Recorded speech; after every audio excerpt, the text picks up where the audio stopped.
শিক্ষক শিক্ষার্থীর ওপর পুলিশের হামলার বিচার সহ 4 দফা দাবিতে টানা দ্বিতীয় দিনের মতো রাজধানী কাকরাইল মোড় অবরোধ করে বিক্ষোভ করছেন জগন্নাথ বিশ্ববিদ্যালয়ের শিক্ষার্থীরা। এ সময় দাবি আদায় না হওয়া পর্যন্ত বিশ্ববিদ্যালয়ে শাটডাউন কর্মসূচির ঘোষণা দিয়েছে শিক্ষক সমিতি। তাদের অভিযোগ, জগন্নাথ বিশ্ববিদ্যালয়ের শিক্ষার্থীরা নানাভাবে বৈষম্যের শিকার।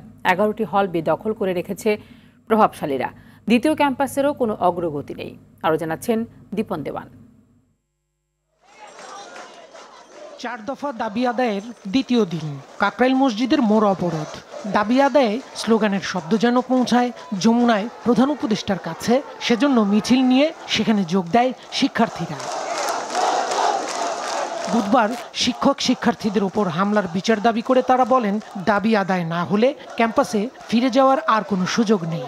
আমরা তো যমুনায় আসতে চাই না, আমরা ক্যাম্পাসে থাকতে চাই, আমরা পড়াশোনা করতে চাই, কিন্তু দাবি আদায়ে আসতে হয় কেন? উপদেষ্টা নাহিদ ইসলাম বলেছেন যে আমাদের ব্যবস্থা করা হবে, বাট এখন পর্যন্ত কোনো বাস্তবিক কোনো কিছু পদক্ষেপ দেখিনি। আমরা এক রুমে 8 জন থাকি, যেখানে বলতে পারেন যে আমরা বিছানাটা শেয়ার করে নিতে হয় আমাদেরকে।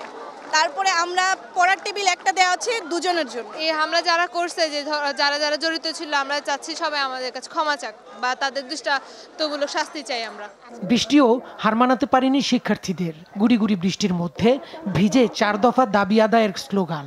এত কিছুর পরও সরকারের পক্ষ থেকে কোনো সাড়া না পাওয়ায় ক্ষোভ প্রকাশ করেন জগন্নাথ বিশ্ববিদ্যালয়ের শিক্ষকেরা।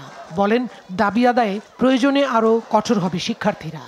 আমাদের শিক্ষক এবং শিক্ষার্থীদের গায়ে যারা হাত দিয়েছে, যেটা আমরা আওয়ামী ফেসিবাদের সময়ে দেখতাম, তো ফেসিবাদ মুক্ত সরকারের আমলে এটা কেন হচ্ছে? এর জবাব কে দিবে? এইটার আগে সুরাহা করতে হবে।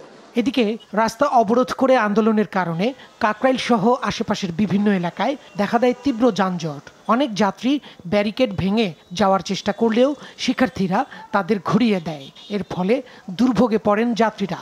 কন্ট্রাক্ট ছিল 250 টাকা ওইখানে, এখন 200 টাকা নিয়ে আমাকে নামাই দিচ্ছে। এটা ভোগান্তি না? রাস্তা বন্ধ করানো ভোগান্তি না? এটা একটা জ্যামে পয়সা মনে করেন যে সারাদিন পার কাজ কামে নষ্ট, এটা কোনো দিক দিয়ে না, সব দিক দিয়ে বন্ধ করে রেখেছে। শিক্ষার্থীদের দাবি বিবেচনায় নিয়ে নগরবাসীর দুর্ভোগ কমানো যায় কিনা এ ব্যাপারে দ্রুত সরকারের হস্তক্ষেপ চান সংশ্লিষ্ট সবাই। দীপন দেওয়ান, আর টিভি, ঢাকা।